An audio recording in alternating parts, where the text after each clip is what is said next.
যারা ঈমানদার তারা অবশ্যই শাস্তির কথা শুনে নিজেকে সংযোজন করবে, নিজেকে পরিষ্কার করে ফেলবে। আর কাল কিয়ামতের ময়দানে ওই সমস্ত বেদিন মুশরিকেরা কাফেরেরা অত্যন্ত শাস্তির জন্য অপেক্ষা করবে।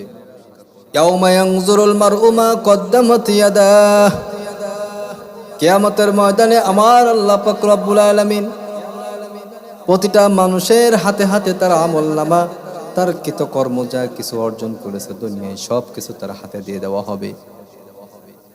হাতে দিয়ে দেওয়ার পর এবার আল্লাহ পাক রব্বুল আলামিন বলছেন, ফামাই ইয়ামাল মিসকালা যাররাতিন খায়রান ইয়ারা ওয়া মান ইয়ামাল মিসকালা যাররাতিন শাররান ইয়ারা।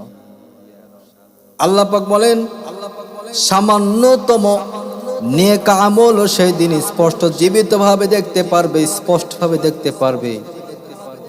সামান্যতম গুনাহ, সামান্যতম বদ আমল সেদিন স্পষ্ট দেখতে পারবে।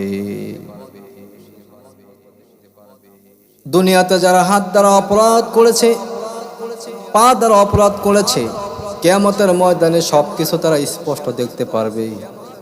কিন্তু যারা নেক আমল করেছে কিয়ামতের ময়দানে তাদের চেহারাটা উজ্জ্বল উজ্জ্বল করবে, জল জল করবে। মানুষ তাদের কাছে জিজ্ঞাসা করবে, জিজ্ঞাসা করার সাথে সাথে বলবে, এই চেহারা সুন্দর হওয়ার কারণ বলে এটা নেক আমল।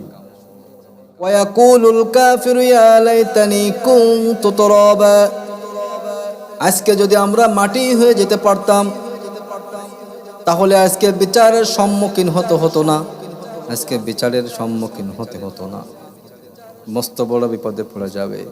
এই জন্য মালিকের পক্ষ থেকে, এই কোরআনের পক্ষ থেকে, বিশ্ব নবীজির পক্ষ থেকে, সাহাবা আজমাইনদের পক্ষ থেকে যুগে যুগে যে কোরআনটা আমরা পেয়েছি, ও বন্ধু, এই কোরআনের দাওয়াত আপনাদের মাঝে সুন্দরভাবে আমরা উপস্থাপন করে সতর্ক করার জন্য, আপনাদেরকে মানুষ করার জন্য, আপনার সন্তানদেরকে গাইডলাইনের ভেতরে আনার জন্য বিভিন্ন রকমভাবে আমার আল্লাহ পাক রব্বুল আলামিন আপনাকে সতর্কবাণী দিয়েছেন।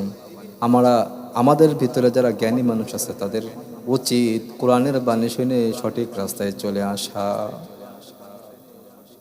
কাল কিয়ামতের ময়দানে আল্লাহ আপনাকে কোনো কথা বলার সুযোগ দিবেন না। আমলনামা যদি ভালো হয় আপনার ডান হাতে আমলনামা দেয়া হবে। আল্লাহ পাক রব্বুল আলামিন সব কিছুর হিসাব খুঁটে খুঁটে নেওয়া হবে। ইকরা কিতাবাকা কাফা বিনাফসিকাল ইয়াউমা আলাইকা হাসিবা, হিসাব দাও, আমার কাছে তুমি হিসাব দাও, সেদিন ধরা খেয়ে যাবে। আল্লাহ পাক রব্বুল আলামিন আমাদেরকে বুঝ দান করুক, পড়ে না।